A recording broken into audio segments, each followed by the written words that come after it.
Hi, we hope you enjoyed our last video. We've been really enjoying making these videos each week.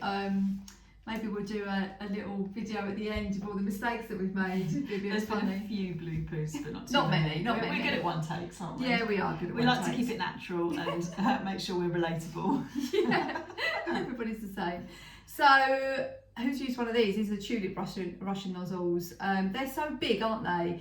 And a lot of people do struggle with them when they put them in the piping bag, because these ones, they do like to split a bag or pop off, and then you get all annoyed because you've got to start all over again, especially when you colour them. So much pressure and so much buttercream that's going through the bag. So it's really important that you actually, the way you put it into the bag and the way you cut the bag is actually really important, and that's what we're going to show you today. So with the piping bag, what we like to do with all of our nozzles, doesn't matter whether it's just this one or a small one, you want to cut the bag as close to the top of the nozzle as possible. So Karen and I are going to do a little bit of a competition. We just said before we started this video, are you good at cutting them accurately? And I said, yeah, mostly, except obviously when we're being videoed. So I said, let's do a competition and see who gets it in the best position. So we're both going to do it, and then we'll show you. Both got a Russian nozzle. Pressure's on. So we're going to pop it right to the very end of the bag.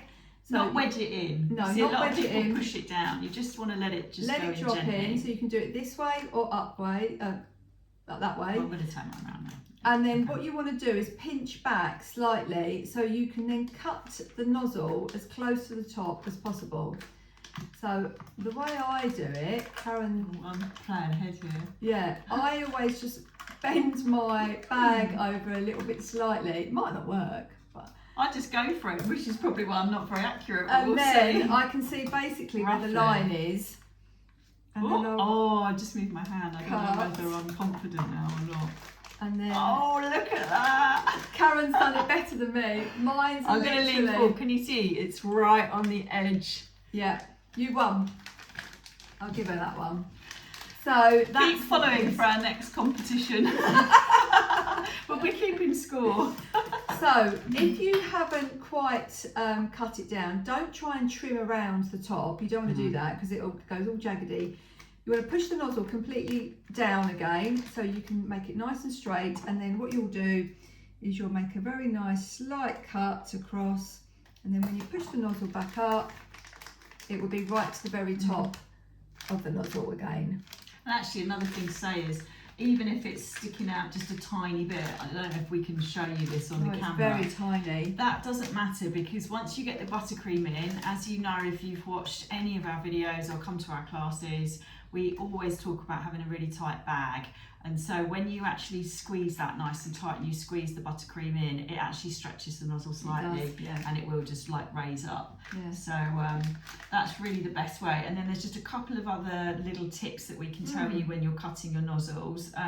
If you're using something like this, which is a 2D nozzle, if you can see, it's got some like inverted sort of V shapes.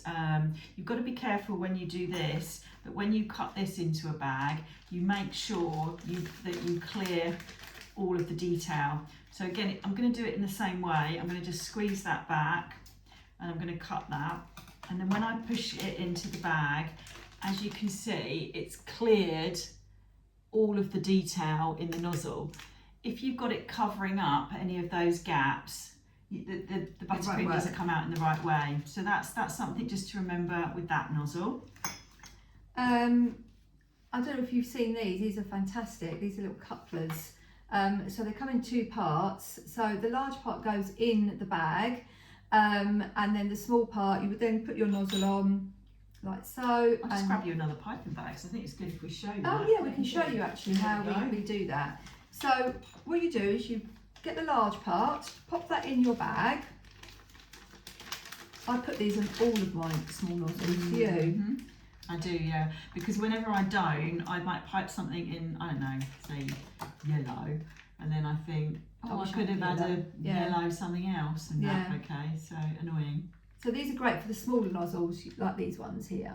So you would then put the large part on, stick the small one on, screw that on, and then you can pipe away with that bag of colour. The beauty is that if you want to change that, just unscrew it. Let's just say there's white in the bag and you want to do some white stars. You can pop another nozzle on, screw that on, and voila, you've got another bag. So you only need to use one coloured bag for the smaller nozzles, like, so you can change them over. So you might have like a bag of green, a bag of white, a bag of pink, but you can then use all of the smaller nozzles on that coupler. Oh, it's honestly, it's a game changer. We don't use them for other sizes though, do we? They're just the smaller ones. The big ones, they're really, really quite chunky and they sort of get in the way. So yeah, you don't you have to. You those. can't get your hand tight enough around this section here. Because you will also, if you see some of our other videos, we do talk to you about the position that you need to be holding the piping bag and things like that. So do keep watching along. We've got lots more to show you. I think we've got a great little piping bag trick to show you next. So do subscribe, keep watching. Hope you're enjoying the videos. Let us know, and hopefully you will now always manage to win in a piping bag challenge. Let us know how you get on. We'll see you next week.